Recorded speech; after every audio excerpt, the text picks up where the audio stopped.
የተቀደሰ ህብረት ማየት፣ ይህን የተቀደሰ ዓላማ በተግባር ማየት። በተግባር ያደረገን ሰው ምን ብለን እንሰብከዋለን?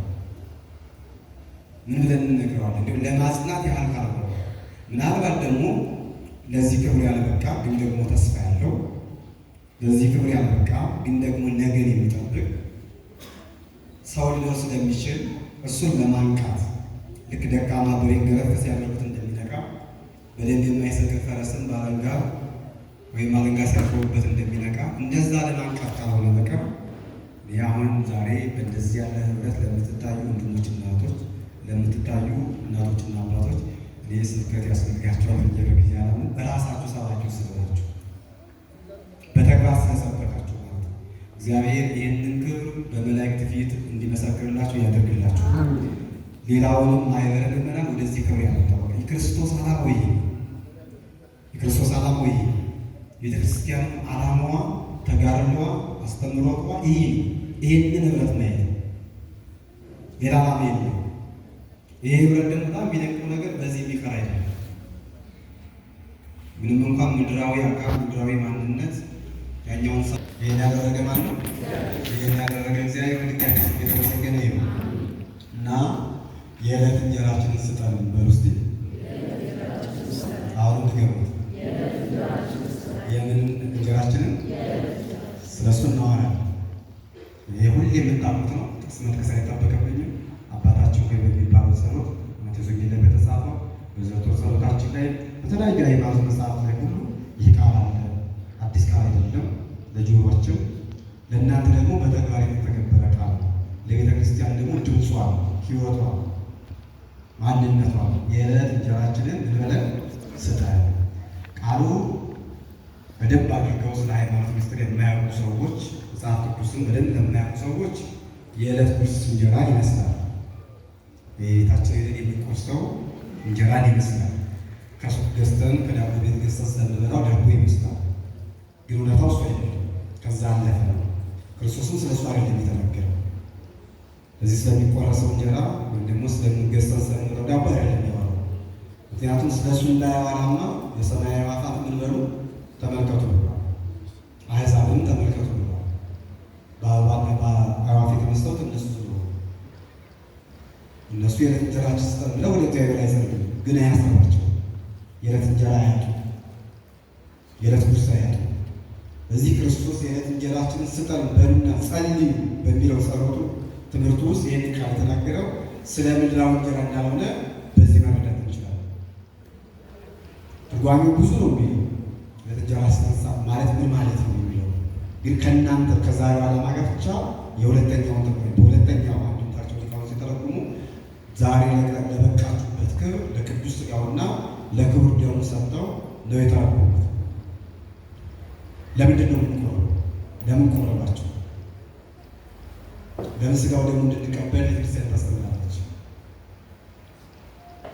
ለምን የሁል ጊዜ የስብከቷ መጀመሪያ የስብከቷ መደምደሚያ ለምን ታደርጋለች? የጸሎት ሁሉ መደምደሚያ የአገልግሎት ሁሉ መደምደሚያ ቅዱስ ሥጋውና ክቡር ደሙ ነው። እንደምታውቁት ቅዳሴ ከተቀደሰ በኋላ አገልግሎት የለም፣ ለዕለቱ ማለት ነው። ለዕለቱ ቅዳሴ ከተቀደሰ በኋላ ምን የለም? አገልግሎት የለም፣ መደምደሚያ። ለምን የሆነ ይህም ብቻ እንመለከታለን። እግዚአብሔር ከሁላችን ጋር ነው። የመጀመሪያው እንድንቆርብ የተፈለገው የቆረባችሁትም ቆራቢዎች እንድትባሉ አይደለም። ይሄን ያዙ። ምን እንድትባሉ አይደለም? እንድትባሉ አይደለም። ቆራቢዎች መሆናችሁ ማን ስለሚያው? እግዚአብሔር ስለሚያው። ቆራቢዎች ናቸው ተብሎ እንዲወራ አይደለም። ቁርባን ያሰጋል ተብሎ እንዲነገር አይደለም። ሌላ ትልቅ ዓላማ፣ እግዚአብሔራዊ ዓላማ፣ ሰማያዊ ዓላማ፣ የነፍስ ጉዳይ፣ የዘላለማዊ ጉዳይ ከዚህ ጋር ነው እና የክርስቶስ ሥጋና ደም ስንበላ ስንጠጣ ያልበላን ያልጠጣን ደግሞ ነገር ስናስብ እግዚአብሔር ቢያደርሰን ብለን እግዚአብሔር ይርዳን ብለን ነገር ስናስብ ለምንድን ነው ሥጋው ደም ያስፈልገው? ለምንድን ነው እንበላ የተጠየቀው? ክርስቶስ ያደረገው ለምን ነው? ቤተክርስቲያን ታስበው አጥብቃ የስብከቷ ሁሉ ማይቀር ሥጋውና ደሙ ነው። የጾም ሁሉ ማይቀር መደምደሚያ ሥጋውና ደሙ። የአገልግሎት ሁሉ ቁንጮ ሥጋውና ደሙ የመጨረሻ የተጋቡ ተጋሩ የቅድስና መለኪያው ሚዛኑ የሰማዕትነትን ሚዛኑ ሥጋውና ደሙ የትኛውም ቅድስና የትኛውም ንጽሕና ከቅዱስ ሥጋውና ከክቡር ደሙ አይወጣም። ከዛ ይወጣል እና ለምንድን ከተባለ የተወሰኑ ነጥቦችን እንመልከት። እግዚአብሔር ከሁላችን ጋር ያለ የመጀመሪያው የክርስቶስን ሥጋና ደም የምንበላው ክርስቲያኖች የመጀመሪያው ስለ ክርስቶስ መከራ ለመሰከር ነው። ድገሙልኝ አልኳቸው። ስለ ክርስቶስ መከራ ስለማ ስለ ክርስቶስ እንበላለን፣ እንጠጣለን። የምንበላው ሥጋና የምንጠጣው ደም በምን አይነት መከራ ውስጥ እንደተሰጠን እንዳገኘ ነው እንመሰክራለን። ቅዳሴያችን የሚለኝ ቅዱስ ጳውሎስ የነገረን ክርስቶስ የሚያስተማረን አንድ ክርስቲያን የክርስትናው ዓላማ የመጠመቁ ዓላማ በአንገቱ ላይ ማኅተመ ሥላሴ የማድረጉ ዓላማ በክርስቶስ ስም የመጠራቱ ዓላማ ክርስቲያን ተብሎ እንዲጠራ ብቻ ሳይሆን ወይም ያኛውን ዓለም ለመውረስ ብቻ ሳይሆን የክርስቶስን መከራ ለመቀበል የክርስቶስን መከራ በመቀበል ውስጥም ስለ ክርስቶስ ለመመስከር ሐዋርያ ለመሆን መስካሪ ለመሆን ሴትም ወንድ ጾታ ይዘ ሁሉ መስካሪ ለመሆን እንደሆነ ሥጋና ደም የምንበላው የምንጠጣው የመጀመሪያው የክርስቶስ መከራው ለመመስከር ምኑን ለመመስከር ነው? የክርስቶስ መከራ፣ ስቅላት፣ ግርፋት፣ መራብ፣ መጠማት ይህንን ሕይወት የሆነውን ሥጋ የነፍስ ጥማትን የሚቆርጥ ደም መጠጥ ለእኔ ሰጠህ። አንተ ግን ቀራንዮ ላይ አንጀትን በጣሱ የሚጥል የሚገል የዝሆን ሐሞትን ከዓይን የተቀላቀለበትን ምን አለ ጠጣ። ለእኔ በተቀደሰው መቅደስ በተረጋጋው ቤት ሰላም ባለው ቤት ቅዱሳን መላእክት በሚወጡበት ፍጹም የነፍስ ዕረፍት ባለበት በመሠዊያው ፊት ቆሜ ቅዱስ ሥጋ ክቡር ደም እንድበላ ፈቀድህ ጌታዬ። እኔ ነጩን ለብሼ ምኑን ለብሼ ካለ ለግዴታዬ ያለውን አጡ ያለኝን አጥቤ ንጹሕ አድርጌ ገላዬን አጥቤ ከህብረቱ ጋር እንዳንድ ልቆጠር ሥጋህን ስበላ ደምን ስጠጣ ማረሳው አንድ እውነት አለ። እኔ ነጭ ለብሼ ያለኝን ለብሼ ሥጋህን ደምህን ለመቀበል ቀርቤያለሁ። አንተ ግን ይሄንን የምበላው ሥጋህንና የምጠጣውን ደምህን ለመስጠት ራቁት ግን የተሰቅላል ቀራንዮ የተሰቅላል። እኔ ያንተን ደም ለመጠጣት የነፍስ ጥማቴን ለማስወገድ ነጩን ለብሼ ከፊት ቀርቤያለሁ፣ ከመሠዊያው ፊት ቀርቤያለሁ። ይህን ስጠጣ ትዝ የሚለኝ ተጠማሁ ባልክ ጊዜ ምን ሲያቀርቡልህ ነው? መራራ ኅብስት ሲያቀርቡልህ ሰውነቴ ሙሉ በሙሉ በልብስ ሸፉኝ የኃጢአቴን ቁስል ወይም ደግሞ የነፍሴን ቁስል በካህኑ አማካኝነት አስወግጄ በሥጋ ደም ፊት ስቀርብ ትዝ የሚለኝ የተወጋው ጎን፣ የቆሰለው ጀርባ። ሁሉም ሰው አይተው ሁሉም ሰው ተመልክተው ምን አይነት ግሩም መልክ ነው ብለው ከዕለተ ዓርብ አስቀድሞ የተደነቁበት ያ ድንቅ መልክ መልክ ጊዜን ዲላዩ ውሉደ እጓለ እመሕያው ከሰው ልጆች ሁሉ መልክ የተለየ መልክ በፍቅር የሚማርክ መልክ ነው። ያው በሕይወት በሽተኛ ጤነኛ የሚያደርግ መልክ ነው። የትኛው መልክ ነው ጤነኛ የሚያደርግ? በሽተኛ እውርን የሚያበራ መልክ ነው። ሽባን የሚተረትር መልክ ነው። ደካማን የሚያበረታ ተስፋ የቆረጠን ሰው ልክ ያንተን ያ ደም ግባቱን ሲያዩ ተስፋቸው ይቃጠልላቸዋል። በዕለተ ዓርብ ግን ያ መልክ ምን አልተባለ አልተገኘም። ስለ እኔ መልክህን ምን ብለሃል አታ እኔ ግን ዛሬ በሥጋ መልክ ላገኝ በደምህ መልክ ላገኝ ከፊት ምን እያለሁ ቆሜያለሁ። ይሄን ነው የምመሰክረው። የክርስቶስን ሥጋ የሚበላ የክርስቶስን ደም የሚጠጣ በሕይወቱ ይሄ ምስክር ነው። ሳይገባኝ እጄን ዘርግቼ ሥጋን ተቀበልኩ። የትኛውን እጅ? መቼም በስጋ እጃችን አንቀበለው፣ በልቦናው በውሳጣዊ እጅ ቅዳሴ ማርያም ተነገረ። እንኩ የሚሉት ሰው እጁን ለዘረጋ ነው። እንኩሙ ይላል ቅዳሴ ማርያም። እንኩ እጃችሁን ዘርጉና ተቀበሉ። አሁን ስጋውን ደሙን በስጋ እጃችን የምንቀበለው ሆነ በመንፈሳዊ እጃችን በረቂቁ እጃችን የምንቀበለው ስለሆነ እና ለመቀበል እኔ እጄን ዘርግቻለሁ። የአንተ እጅ ግን ይህንን እኔ ሊቀበል የተዘጋጀሁትን ስጋና ደም ለመስጠት የለ ተቸግሯል። መስቀል ላይ ተቸግሯል። መስቀል ላይ ተቸግሯል። ታላቁ ሊቅ ቅዱስ ዮሐንስ አፈወርቅ እንደነገረ ኦ አይዳው ለላባው ለአዳም እፎ ተቀማ በቅድመ ተመስገን ኦ አይጋር ለአንሶሶ ውስተ ገነት እፎ ተቀማ በቅድመ ተመስገን።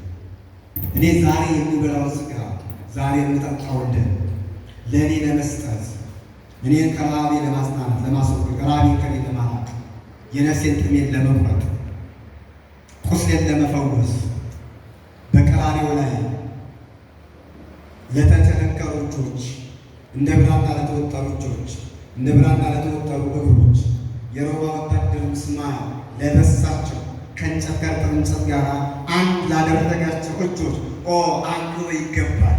ይህ ሁሉ የተደረገው ግን የኔን ረሃብ ለማስወገድ ነው። የኔን ጥማት ለማስወገድ ነው። ይሄ ነው ክርስቲያኖች።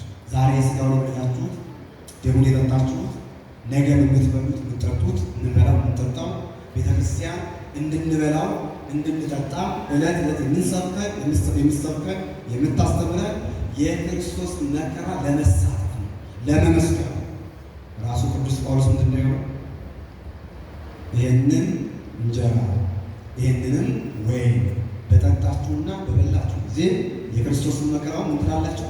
ትመሰክራላችሁ። ስለዚህ አለመብላት፣ አለመጠጣት፣ አለመቁረብ ስለ ክርስቶስ አለመመስከር ነው ማለት ነው። በዚህ ያልቆረበ ሰው ስለ ክርስቶስ ለመመስከር ብዙ ይቀረዋል። በተለያየ ነገር ቢመሰክርም በዋናው ምስክርነት እየመሰከረ ነው። የቆረበ ሰው ደግሞ በዋናው ምስክር ነው፣ እሱም ደስ በሚሰኝበት ምስክርነት እየመሰከረ ነው። ነአምን ከመ ዝንቱ ይህ የክርስቶስ ሥጋ እንደሆነ ምን እንላለን? እናምናለን አለና ቀጥሎ ምናለ ንዜኑ ሞተከ ወትንሣኤከ ቅድስት ነአምን እርገተከ ወዳግም ንጻሐ። ጌታ ሆይ ሥጋህን በበላው ሰዓት እስቲ በሉ ጌታ ሆይ ሥጋህን በበላው ሰዓት ደምህንም በጠጣው ሰዓት ሞትህን አስባለሁ፣ መነሳትህንም እናገራለሁ፣ ማረክንም እመሰክራለሁ፣ ዳግም ለፍርድ እንደምትመጣም እናገራለሁ። ስለዚህ ምስክርነት ነው ቅዳሴያችን። ንዜኑ ሞተከ ወትንሣኤከ ቅድስት ነአምን እርገተከ ይህን እናምናለን። ከማመንም አልፈን ንዜኑ እንመሰክራለን፣ እንናገራለን፣ እናውጃለን። መቼ? በበላው ሰዓት። መቼ? በጠጣው ሰዓት። በጠጣው ሰዓት የነፍሴ ጥማት በተወገደልኝ ሰዓት ክርስቶስ ጥማቴ መስቀል ላይ ተሰቅሎ አራቀልኝ፣ መራቤ መስቀል ላይ ተቸንክሮ አራቀልኝ እመሰክራለሁ፣ አውጃለሁ።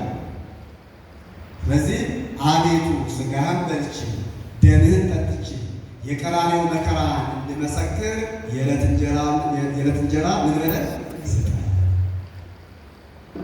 ዕለት ዕለት እንድመሰክር የነገና የዛሬ ነው። መመስከር ዛሬ ነው፣ ነገ አናውቅም።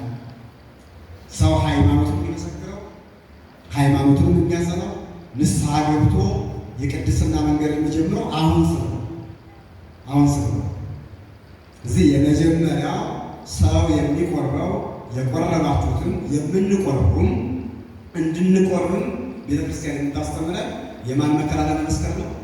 የክርስቶስን መከራ ለመመስከር ነው። የክርስቶስን መከራ ለመመስከር ነው።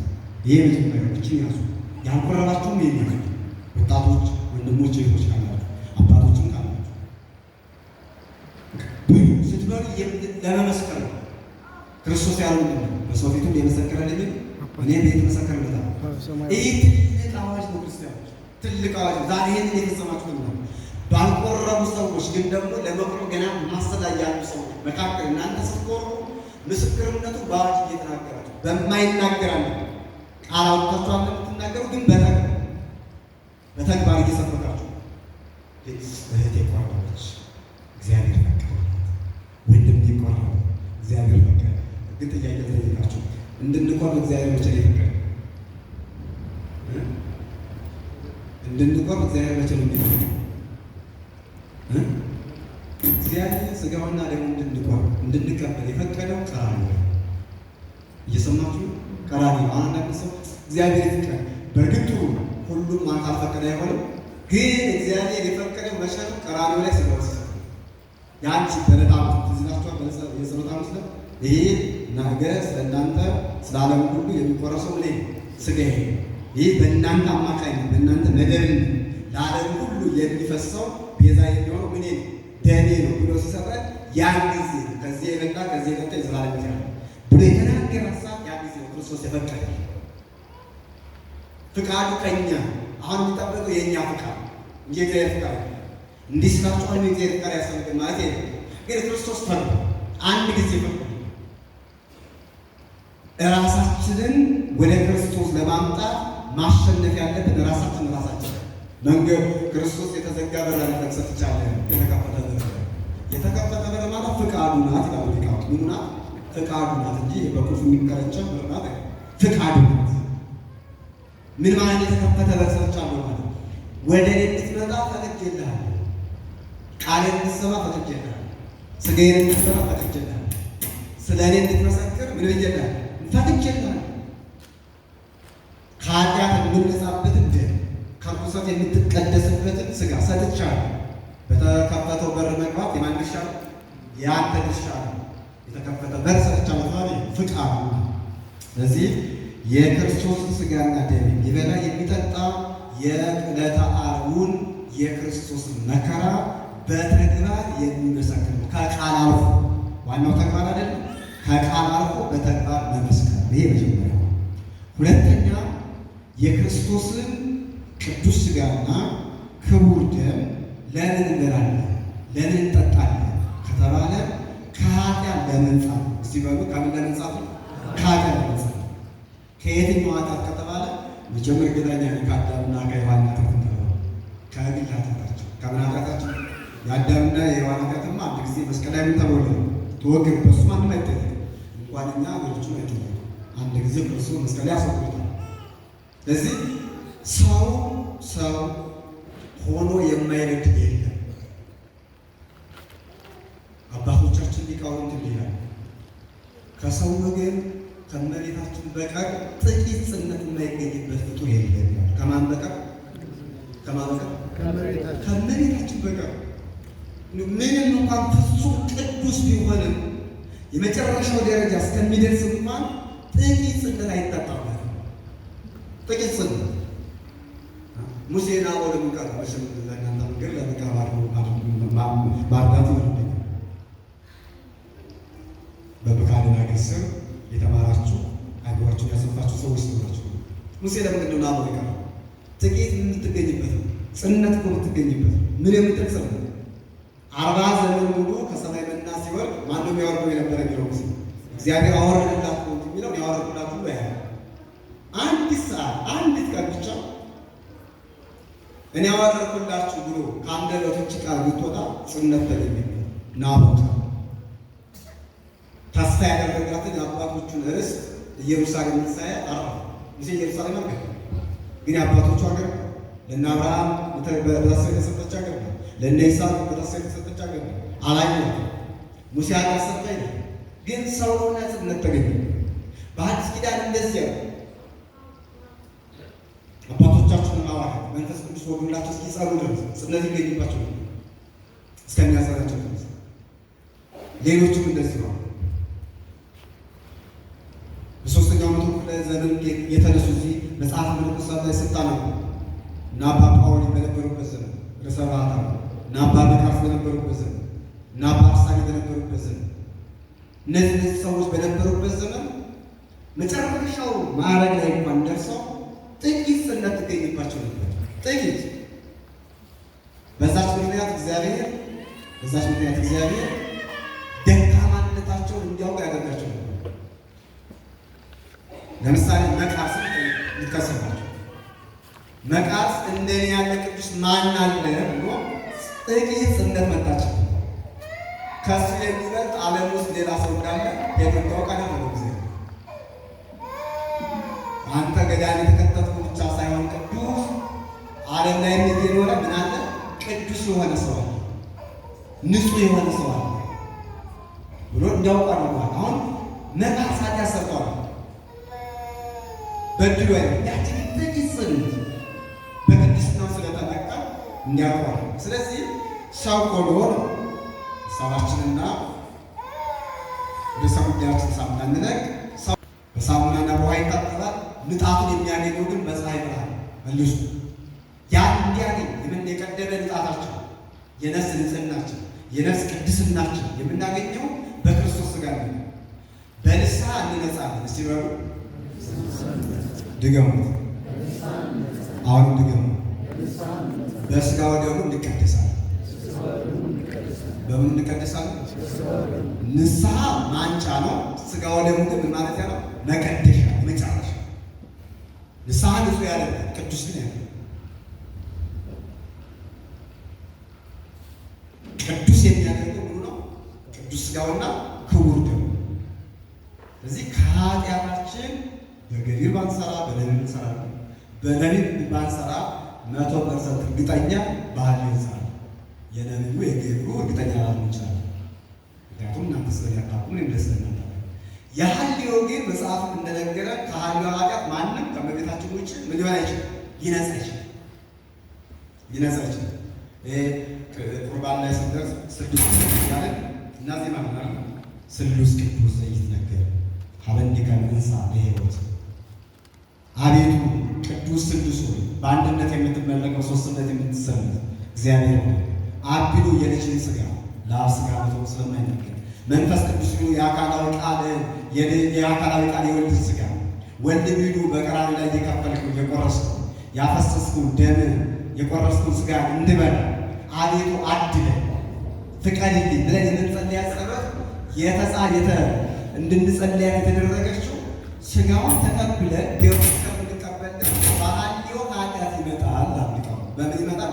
በሐልዮ ኃጢአት ሊመጣ ይችላል። በዛ ሰው ሥጋውን እየተቀበለ በሐልዮ ኃጢአት ሊመጣበት ይችላል። ሰው ነው ሥጋውን እየተቀበለ የመጣበት የሐልዮ ኃጢአት ልክ ዲያቆኑ ደሙን ሲያቀብለው ምን ይለታል? ይወገድ። ልክ አንድ ሥጋውን እየተቀበለ ከካህኑ ሥጋውን እየተቀበለ የዝሙት መንፈስ አይምሮ ቢወጋው ልክ ደሙን ከዲያቆኑ ሲቀበል ያ ይወገድለታል ሊቃውንት። ስለዚህ የክርስቶስን ሥጋና ደም የምንበላው የምንጠጣው የበላችሁት የጠጣችሁት ነገም ደግሞ እንድትበሉ ያልበላችሁ እንድትጠጡ ያልጠጣችሁ እግዚአብሔር ይፍቀድልንና አንድ ጊዜ ፈቅዷል። ዛሬም ደግሞ እሱ ፍቃድ ይሁንና ከምንሰራው ከምናስበው ኃጢአታችን ለመሆን ነው፣ ነፃ ለመውጣት ነው። ምክንያቱም ያለ ክርስቶስ ሥጋና ደም ነፃ መሆን አይቻልም። በጣም አይቻልም። ሰው እድሜ ልኩን ምንም አይነት ኃጢአት ሳይሰራ በገቢር በደል ያለው እንደነገርኳቸው ከምንም ሰው ጋር ሳይገናኝ ብቻውን በረሃ ዋሻ ተከቶ ቢኖር ያለ ክርስቶስ ሥጋና ደም ቅድስናውን አይባልለትም፣ አይረጋግጥለትም፣ ፍጻሜ አያገኝም። አንድ ባህታዊ በመጽሐፍ ንጉሳት እንደተጻፈልን እንደተነገረ ከእናቱ ተወለደ። ይሄንን ዓለም ሳይደር ገዳም ወሰዱት። እዛው ኖረ። በአቴት ዓለምን አያውቅም፣ እናቱን አያውቅም፣ ሰው አይቶ አያውቅም። 40 ዘመን ሙሉ ዘገ በገቢር በደል ኃጢአት አልሰራም። የሐልዮን እግዚአብሔር እነሱ ናቸው የሚሉት። በ40ኛው ዘመን 40 ዘመን ተጋደለ። ስንት ዘመን ተጋደለ? እየሰማችሁ እግዚአብሔር ከሁላችሁ ጋር ይሁን። 40 ዘመን ተጋደለ። ጌታ ልክ ኤልያስ እንደጸለየው ማለት ነው። እንከሰም ሰዓት ነፍስ እንግዲህ የካባቶች ነቢያት አመጡና ነፍሴ ምን በላ ውሰዳ ብሎ ኤልያስ ጸልዮ የለ ይህ ባታዊ 40 ዘመን ተጋደለ። ጌታ አሁን ይበቃኛል፣ ነፍሴን ከሥጋዬ ለይና ምን በላታል ውሰዳት። እውነትም ተጋደለ። ኃጢአት አልሰራም። እንደነገርኳቸው በእኔም በገቢር የሐልዮን እግዚአብሔር ራሱ የሚወቅ ይህ ሰው 40 ዘመን መስጋቱ ብቻውን ይበቃል አይደለም? 49 ብቻ በስጋው ደሙንና ስጋውን ሳይቀበል ይበቃው አይበቃው? መልአኩ መጣና ማለት ትፈልጋለህ? አዎ ድሮስ የተጋደልኩት ነፍሴ ከስጋ የተለይታ ጌታዬን ለማየት አይደለም? ያኛውን ዓለም ትኖር ሳይልክ እዚያው ፈልጋለሁ። እንግዲያውስ ንጹሕ ሆነሃል። ቅዱስ መሆን የምችለው ግን ይኸውላችሁ፣ ንጹሕ ነህ ቅዱስ መሆን የምችለው ግን የክርስቶስ ሥጋና ደምና ተቀበለ። ይህ ሰው ንጹሕ ነው፣ ግን ምን አይደለም? ቅዱስ አለ። ይገርም ንጹሕ ነው፣ ምንም ማለት ነው። ኃጢአት አልሰራም፣ ዓለምን አያውቅም፣ ከሰው አልተገኘም፣ ንጽሕ ጠብቆ ነው። ቅዱስ ግን አለ እና ደነቀው እና ለእሱ አይቻልም። አሁን 40 ዘመንን በከንቱ አባከንኩት። 40 ዘመን በከንቱ ያባከንኩት። እርግጥ በከንቱ አይደለም ያባከንኩት፣ ስለ ትሕትናም ጭምር ሥጋው ደግሞ ስላልተቀበለም ጭምር በከንቱ አባከንኩት። ከሄደ ሥጋውና ደግሞ ተቀበለ። ታሪክ እናሳል። ሥጋውን ደግሞ በተቀበለበት ዕለት ሥጋው ከነሱ ተለየች። መልአኩ መጥቶ እነሱን ከሥጋው ከመለየቱ በፊት መጥቶ አሁን ቅዱስ ሆነሃል፣ አሁን ሆነ ቅዱስ ሆነሃል። ስለዚህ የክርስቶስ ሥጋና ደም የምንበላው ከኃጢአታችን ነጽተን እንደቀደሙት አባቶቻችን ቅዱሳን እንዲሆኑ እሱ በባህሪ ቅዱስ ሆኖ እኛ ደግሞ በጸጋ ምንድን ነው ቅዱሳን እንዲሆኑ ወደሙ ለክርስቶስ ያነጻን ሁሉ ሐዋርያው ቅዱስ ዮሐንስ በመልእክቱ ምዕራፍ 1 ላይ የክርስቶስ ደም ከኃጢአት ሁሉ ምን ይላል? ያነጻል። ያነጻል። ዕለት ዕለት የሚቀር ዕለት ዕለት የሚቀር ይሄ ሁለተኛው። ሶስተኛው የክርስቶስ ሥጋን የምንበላው ደሙን የምንጠጣው ለምንድን ነው ከተባለ የሰማያዊ ምስጢር ለመዋሃድ ወይም ደግሞ ሰማያዊ ምስጢር እንዲገለጥ ነው። ሰው የክርስቶስ ሥጋና ደም ካልበላ ካልጠጣ ስለ መንግሥተ ሰማያት አይገባም። የክርስቶስ ሥጋና ደም ሲበላ ሲጠጣ የዘላለም ሕይወት እንዳለ ነው። ያ ምስጢር የዘላለም ሕይወት በራሱ ሰማያዊ ምስጢር ነው። ለዚያ ለቅዱስ አባ ሕርያቆስ ወጋው ቢሆን በትሕትና በዛቲ ዕለት ቅድመ ዝንቱ ማዕዱ ቆማ በዚህ ግሩም በሚያሰኝ በሥጋውና ደም ፊት እቆማለሁ በትሕትና ሆኛልና ሊቃውንት ሲተረጉሙ ለምን ምስጢር አለ ቢሉ ሰማያዊ ምስጢርን ስለሚገልጥ።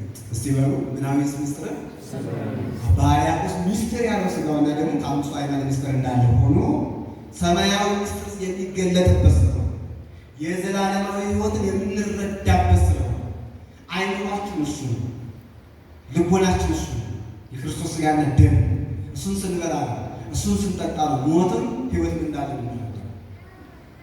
የዘላለም ሞት አለ። በዘላለማዊ ሞት አንጻር ደግሞ ምን አለ? የዘላለም ሕይወት አለ። የዘላለም ሕይወት አለ። በዘላለማዊ ሕይወት አንጻር ምን አለ? የዘላለም ሞት አለ።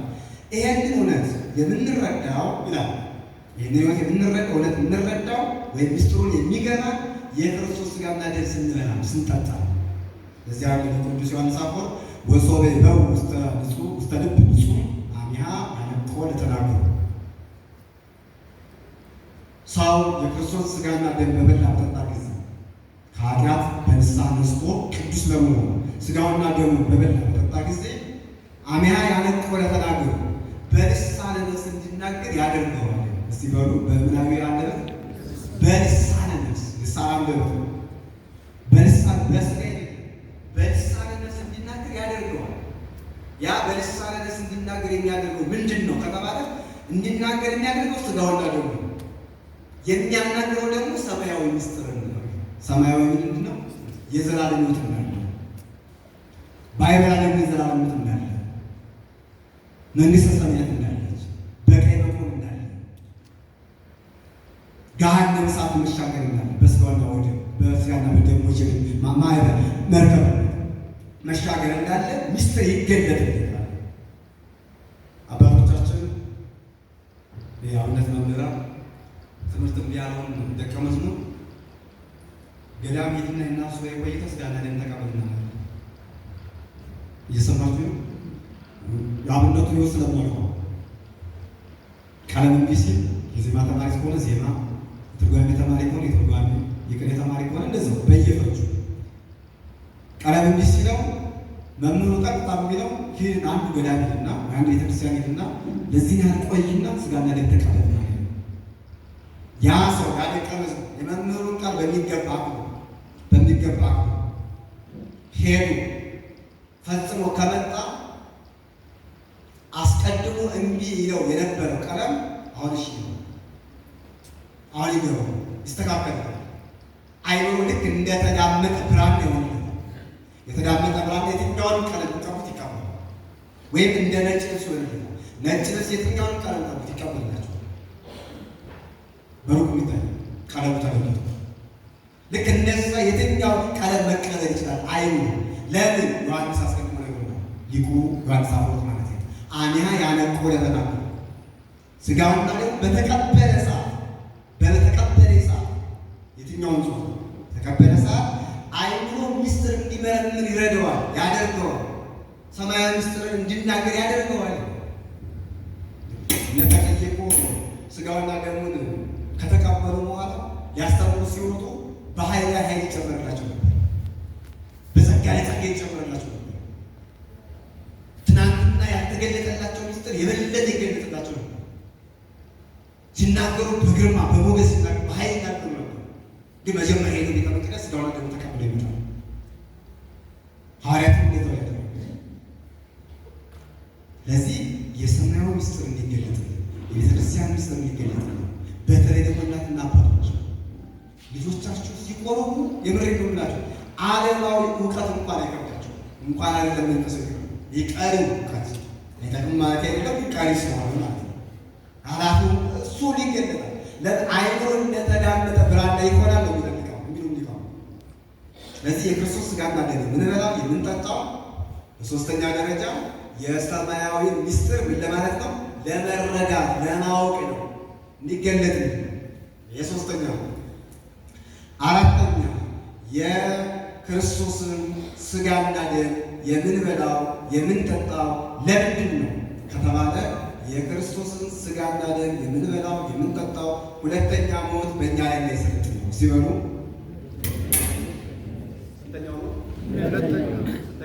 ሁለተኛ በጣም ጥሩ። አሁን ጥያቄ ይጠይቃል። ስጋዬን የበላ ደሜን የጠጣ የዘላለም ነው እናቆየውና እችኛ እናቆያትና ስጋዬን ያልበላ ደሜን ያልጠጣ ግን የዘላለም የለውም።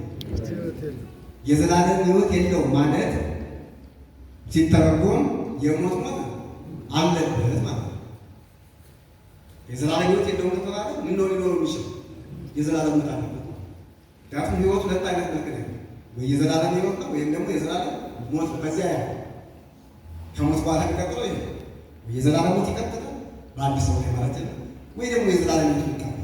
ስለዚህ የክርስቶስ ስጋና ደም የምንበላው በአራተኛ ደረጃ የሁለተኛው ሞት ስልጣን በእኛ ላይ ኃይል እንዳይኖር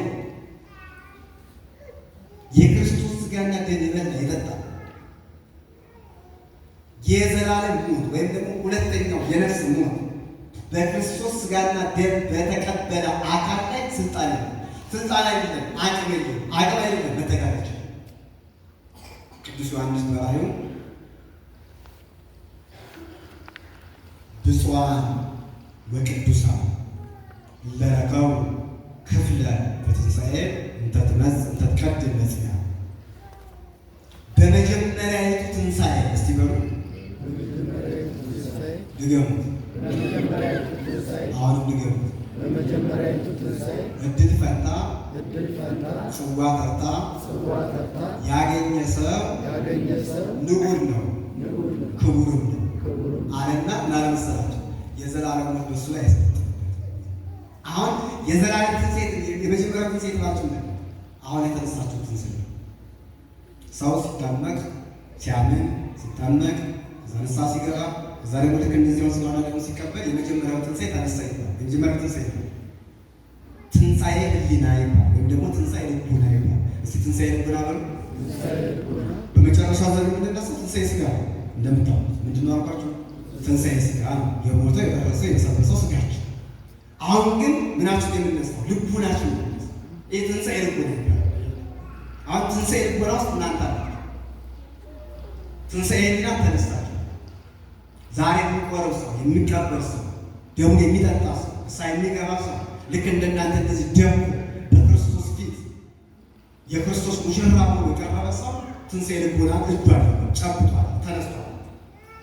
ለዚህ የመጀመሪያዊቱን ትንሣኤ በሥጋውና ደሙ ስለተነሳ፣ በንስሐ ስለተነሳ፣ በእምነቱ ስለተነሳ፣ በጾም በጸሎት ስለተነሳ፣ በመደምደሚያው ሊገመውና በቅዱስ ሥጋውና በክቡር ደሙ በመብላቱ በመጠጣቱ ስለተነሳ ሁለተኛው ሞት በሱ ላይ ምን አይልበትም፣ አይሰለጥንበትም፣ ስልጣን የለው። ሰው የክርስቶስን ሕግ ባለመጠበቁ ከገነት ተባረረ፣ የሞት ሞት ሞተ። ዳግመኛ ደግሞ የሞት ሞት እንዳይሞት መብል ተሰጠ። በመብል የዘላለም ሞት ሞተ። ክርስቶስ ከመጣ ድረስ የዘላለም ሞት ተሰጠ። አዳምና ሔዋን ክርስቶስ ከመጣ በኋላ ደግሞ የዘላለም ሞት እንዳንሞት ምን ተሰጠ? መልሶ ምግብ ተሰጠ። በምግብ የመጣ ሞት በመብል ምን ተባለ? በመብል የገባ በመብል ዓለም ያሸነፈ ሞት መልሶ የተሸነፈው በምንድን ነው? በመብል የተሸነፈ የምናሸንፈው በመብል። እዛ ላይ ቅዱስ ኤፍሬም ሁልጊዜ በምንጸልይ ውዳሴ ማርያም ላይ ውዳሴ ማርያም ላይ ዳግም በከፈተን እንብል አምሳ ሕይወት ዳግመኛ ከሰው ሕይወት እንበላ ዘንድ እና አደርን አለና ዘውቱ ሥጋው ለክርስቶስ ደሙ። ይኸውም ዕፀ ሕይወት ያልኩት የክርስቶስ ሥጋና ደም። ይሄንን ሊቃውንቱ ሳዊሮስ፣ ማሪሳቅ እዛ ራሱ ቅዱስ ኤፍሬም ሲተረጉሙት ምን አለ? ዕፀ ሕይወት አለው ዳግመኛ አለው ከዘላለም ሞት እንድንበታለን። ከምን ሞት እንድንበታለን? ከዘላለም ሞት እንድንበታለን። እዚህ ሰው ክርስቶስን ሥጋና ደም ሊበላው የሚጠጣው ክርስቲያን ምድራዊ ርስትን ደግሞ መሳይ የክርስቶስን ዘላለም የሚመጣብንን የሚፈረድብንን ወደ ገሃነም የሚያወርደንን የዘላለም ሞትን ለመሻገር ነው። ሞታችንን ለመቅደም የክርስቶስ ሥጋና ደም የበላ የጠጣ ሰው ሞትን ይቀድማል። የክርስቶስ ሥጋና ደም ያጠጣ ደግሞ ሰው ሞት ይቀድመዋል።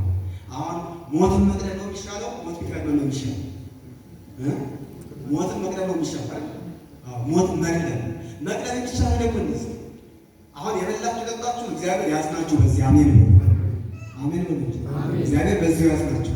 አምላከ ተክሌ በዚህ ያጽናችሁ። ያልበላችሁ ያልጠጣችሁ ደግሞ ለዚህ ክብር ያብቃችሁ።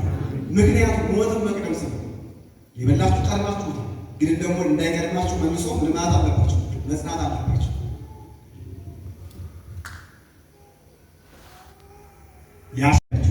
ያልቀደማችሁ ያልቀደመ ያልበላ ያልጠጣ ደግሞ ሞታችን እንቅደም። ሞቱን መቅደም አስፈላጊ የዘላለም ሞት እንዳይመጣ ነው። ይሄ አራተኛው የመጨረሻ የክርስቶስ ሥጋና ደም የምንበላው የምንጠጣው ለምንድን ነው ከተባለ ክርስቶስን ተዋህደን ሲድገሙልኝ የዘላለም ሕይወት ይሄ የመጨረሻው ክርስቶስ ነው። አሁን የተዋህዳችሁት ክርስቶስ ነው። የክርስቶስ ሥጋው የክርስቶስ አካል አይደለም? አካሉ ነው። ደሙም አካሉ ሥጋውም አካሉ። በእያንዳንዳችሁ አካል ውስጥ ያለው በእያንዳንዳችን አካል ውስጥ ያለው የክርስቶስ አካል ነው። ያው ግማሹ አካል አይደለም፣ ሙሉ አካል። ምክንያቱም ከየት የፈሰሰው ነው? ከጎኑ ጎን ከታች ከእግራችን ጥፍር ከራሳችን ጀምረን ሲጠቃ እኩል ነው። ከማዕከላዊ ቦታ ላይ ሰጠን። ሙሉ አካሌን ምን ብያችኋል? ሰጥቻችኋለሁ ሲል ግማሽ አካል ላይ የፈሰሰው ደሙ ከጎኑ፣ የተቆረሰው ሥጋው ከጎኑ፣ ከጎኑ ማሰሱ፣ ከጎኑ መቁረሱ፣ ከጎኑ የፈሰሰው ደም፣ ከጎኑ የተቆረሰው ሥጋ መስጠቱ ሙሉ ክርስቶስ ከእኛ ጋር እንደተዋሃደ ያጠይቃል። ስለዚህ አሁን ክርስቶስ ሙሉ ነው የተዋሃዳችሁ፣ ሙሉ አካል ነው የተዋሃዳችሁ። የክርስቶስ ሥጋና ደም የሚበላ የሚጠጣ ሰው ክርስቶስ ይዋሃዳል። መዋሃድ ብቻ አይደለም፣ ከእርሱ ጋር አብሮ ለዘላለም። ማን ነው በቀራንዮ ላይ መከራ የተቀበለ ክርስቶስን ማየት አይፈልጋለን? ማንም ማየት አይፈልግ፣ ከእሱ ጋር መቆም አይፈልግ።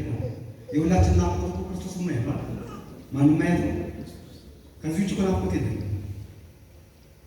ያችን ናፍቆት የቅዱሳን ናፍቆት የሰማዕታት ናፍቆት እና ታዲያ የዓለም ስልጣን አምባችሁ እንኳን ደግሞ ሰማዕታት በረከታቸው ይደርብንና በዓለም የተጋደሉ የእነ ተክልዬ ናፍቆት ክርስቶስን እኮ ማየት ነው። የጳውሎስ ናፍቆት ክርስቶስን ማየት ነው። የጴጥሮስ ናፍቆት ክርስቶስን ማየት ነው። የ3 ዓመቱ ሕፃን ቅዱስ ቂርቆስ በረከት ይደርብንና ዓላማው ናፍቆት ማለት ማየት ነው። ክርስቶስን ማየት ነው።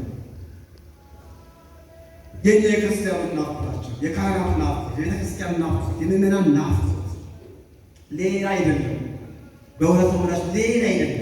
ናፍቆታችን ክርስቶስን ማየት ነው። ከእሱ ጋር አብሮ መኖር ነው። ያ ከእሱ ጋር አብሮን እንድንኖር የሚያደርግ የናፈቅነውን ጌታ የጠበቅነውን አምላክ የጠበቅነውን አባታችን ለማየት ዛሬ በጭላንጭል እናያለን። ያየ በግልጽ ለማየት ዛሬ በድንግዝግዝ እናያለን። ያን ጊዜ ፊት ለፊት ለማየት ቅዱስ ጳውሎስ እንደተናገረው ፊት ለፊት ለማየት ለመነጋገር የክርስቶስ ሥጋና ደም መብላት መጠጣት ከእርሱ ጋር መዋሃድ ተገቢ ነው። አንድ ጥቅስ ንገራቸውን አልጨርስ ራዕየ ዮሐንስ ምዕራፍ 1 ምዕራፍ 2 ስታነቡ ምን ይላል? ልብሳቸውን በበጉ ደም ያጠቡ ምኖች ናቸው? ብፁዓን ናቸው፣ ከክርስቶስ ጋር ይኖራሉ። ልብሳቸው የተባለኛው ማለት ነፍሳቸው፣ ስጋቸው፣ ሕሊናቸው፣ ልቦናቸው በበጉ ደም ያጠቡ ክርስቶስ ጋር አብረው ይኖራሉ። ለዘላለም ከእሱ ጋር ነግሰው ይኖራሉ። 1000 ዓመት ነግሰው ይኖራሉ። 1 ዓመት አይደለም፣ 2 ዓመት አይደለም፣ 1000 ዓመት። 1000 ዓመት ማለት ደግሞ 999 1000 ማለት አይደለም። ፍጹም ሕይወት እስከ የማይባል በዚህ ጊዜ ያበቃል የማይባል ዘመን ይኖራል። ከክርስቶስ ጋር ይነግሱ ምስለ በጉ 10 ዓመት ከበጉ ጋር 1000 ዓመት ነግሰው ይኖራሉ። እነማ የክርስቶስን አካል ያደረጉ አካላት ያደረጉ ክርስቶስን የተዋሃዱ ሰዎች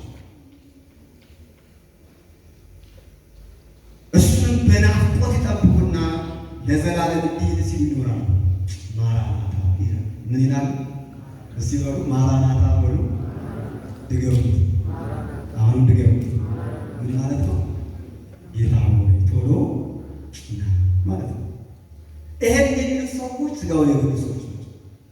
ዮሐንስ በስጋውና በደሙ የታተመ ሰው፣ በፍቅሩ የተማረከ ሰው፣ 70 ዘመን በሐዘን የተመታ ሰው፣ ለወንጌል የሚፋጠን ሰው ስለነበረ የክርስቶስ ፍቅር እጅግ የበዛለት ወንጌላዊ ስለሆነ ክርስቶስ የዘላለም ክብር፣ የዘላለም አባት፣ የዘላለም ሕይወት እሱም ተዋህዶ እንደሚኖር እሱም መተዋጋውን እንደሚሰጥ ሲገባው ሲረዳ ምን አለ?